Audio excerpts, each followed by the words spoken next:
पुष्पा 2 देखकर तुम लोग आ चुके हो और उसे देखने के बाद तुम्हारे जहन में कुछ सवाल होंगे जिनके जवाब शायद तुम इधर उधर ढूंढ रहे होंगे, लेकिन अब कहीं जाने की जरूरत नहीं है क्योंकि तुम सही जगह पर आए हो। सारे सवालों के जवाब यहीं मिलेंगे। पहला सवाल ये कि पुष्पा जब शुरू होती है तो वो जापान के सीन से शुरू होती है और उसे एक गोली लग जाती है और उसके बारे में अभी कुछ दिखाया नहीं जाता है। ये कहानी में कुछ कनेक्शन बैठ नहीं पा रहा है। दूसरा, फहद फाजिल का कैरेक्टर सच में मर गया क्या या फिर जिंदा है? पुष्पा के अब नए दुश्मन कौन कौन आ चुके हैं? किसने पुष्पा को मारने की कोशिश की है? और सबसे बड़ी चीज, जब पुष्पा का प्रमोशन किया जा रहा था तो कुछ टीजर्स हमें दिखाए गए थे जिसमें ये कहा जा रहा था कि पुष्पा गायब हो चुका है, पुष्पा को सब ढूंढ रहे हैं। वो टीजर बस यूं ही थे या फिर उनका सच में कोई मायने हैं या फिर नहीं? इन सारे सवालों के जवाब तुम्हें आज के इस वीडियो में एक एक करके मिलने वाले हैं। देखो, पुष्पा जो है वो बाहुबली को कॉपी कर रहा है। एक तरीके से देखा जाए तो बाहुबली में हमारे पास एक सवाल छोड़ा गया था, कटप्पा ने बाहुबली को क्यों मारा? वैसे ही यहाँ पर हर पार्ट में हमारे लिए एक सवाल छोड़ दिया जाता है। इससे पहले के पार्ट में एक सवाल छोड़ा गया था कि फहद फाजिल पुष्पा के अंपायर को कैसे खत्म करेगा, और इस बार भी क्या पुष्पा सच में मर गया है? पुष्पा के मेकर्स बहुत चालाक हैं। वो लोगों के बीच में एक मुद्दा बनाए रखना चाहते हैं ताकि लोगों के बीच में क्लियोसिटी बनी रहे,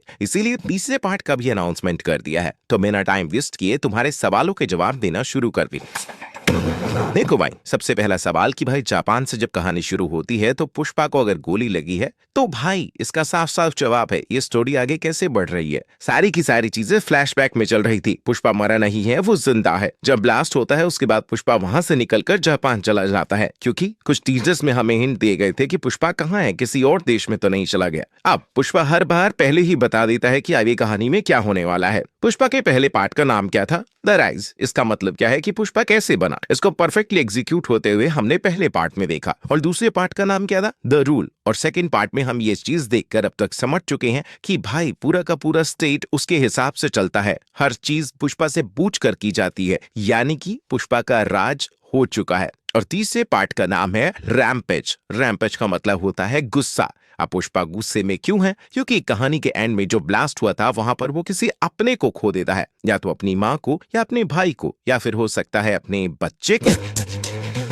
अगर ये सब हो चुका है तो भाई पुष्पा को गुस्सा तो आना लाजमी है, क्योंकि जब उसकी भतीजी को कोई उठाकर ले जाता है तो वो किस तरीके से तांडव करता है ये हम मूवी में देख चुके हैं। यहाँ पर तो उसके परिवार की या फिर उसके बच्चे की जान पर बात आई है तो उसका गुस्सा होना लाजमी है। तुम्हारे सारे सवालों के जवाब शायद अब तक क्लियर हो गए होंगे। और एक चीज और, पुष्पा अगर गुस्से में है तो ज्यादा एक्शन, ज्यादा ब्रुटैलिटी हमें देखने को मिलेगी। अब आते हैं तीसरे सवाल के जवाब पर। क्या फहद फाजिल का कैरेक्टर मर चुका है? तो इसका जवाब है साफ साफ नहीं। नो डाउट इस मूवी में उनके कैरेक्टर को काफी कमजोर दिखाया गया है, बट वो इतना भी पागल नहीं है कि वो खुदकुशी कर ले, आत्महत्या कर ले। ये उसके एक प्लान का हिस्सा हो सकता है क्योंकि उसे पता है कि भाई पुष्पा के हिसाब से अब सब कुछ चल रहा है। ये पुष्पा को एक एहसास दिलाना चाहता है कि वो मर चुका है, बट अंदर ही अंदर वो उसके खिलाफ एक तगड़ी प्लानिंग कर रहा है क्योंकि सिस्टम अब पुष्पा के साथ है, यानी कि सिस्टम अब खुद पुष्पा है, तो सिस्टम से बाहर रहकर वो पुष्पा की लंका लगाना चाहता। अब आते हैं चौथे सवाल पर, जो हमें ये दिखाया गया कि पुष्पा गायब हो चुका है। कुछ टीजर्स आए थे, कहीं भी हो सकता है चीन या जापान में, तो ये कंफर्म हो चुका है कि उन टीजर का मतलब ये था कि हाँ, पुष्पा के तीसरे पार्ट में सारी चीजें हमें दिखाई जाएंगी।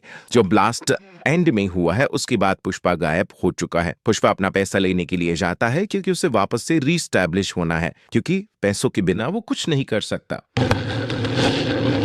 लास्ट और सबसे बड़ी सवाल का जवाब तुम्हें फिलहाल देती हूँ कि पुष्पा का नया दुश्मन कौन है। अब जिस मंत्री साहब के भाई के बेटे को उसने लास्ट में एंड में मारा है, तो मारने के बाद पुष्पा के लिए बहुत बड़ी चीज होने वाली है। अब तुमने फिल्म में देखा होगा कि एक फेस बना होता है और उस फेस के साथ ही पुष्पा के घर पर बॉम्ब आता है और पहाड़ी पे एक बंदा खड़ा हुआ, पीछे कुछ jacket type, long coat type कुछ पहना होता है उसने, वही उस बॉम्ब का बटन दबाता है और मंत्री जी के पास भी वैसा ही कुछ जाता है। इट मींस ऐसा हो सकता है कि विजय देवरकोंडा मंत्री जी के तीसरे भाई का कैरेक्टर प्ले करे, क्योंकि उनकी फैमिली में अब कोई और बेटा नहीं है। इस बात को साफ साफ पहले ही बता दिया गया।